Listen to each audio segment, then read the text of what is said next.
டேய் என்னடா மஷ்ரூம் பிரியாணின்றீங்க மஷ்ரூமே காணோமேடா அப்படின்னு தேடிட்டு இருந்தேன். பர்ச்சேஸ் பண்ண போகலான்னு போனதுக்கு ஒரு 2 மணிக்கு மேலே ஆயிடுச்சு போகவே. சரி ஆஃப்டர்நூன் லஞ்சை சாப்பிட்டு போகலாம் அப்படின்ட்டு சங்கீதாவில் போய் லஞ்ச் ஆர்டர் பண்ணோம்.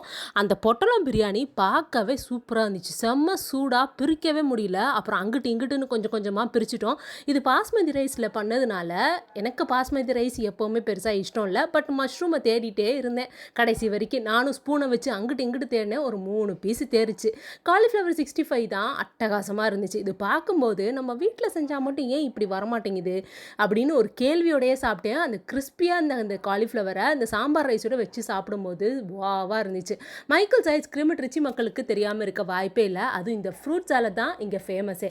இந்த ஃப்ரூட் சாலட்டை இந்த ஐஸ்கிரீமோட இந்த ஃப்ரூட்ஸோட சேர்த்து சாப்பிடும்போது சொர்க்கமாக இருந்துச்சு.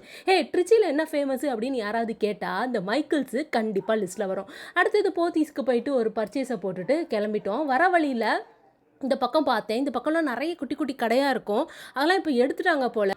இந்த வீடியோ பிடிச்சிருந்தா லைக் பண்ணுங்கள். இது மாதிரி வீடியோஸ்க்கு என்னையே ஃபாலோ பண்ணிக்கோங்க. டாட்டா.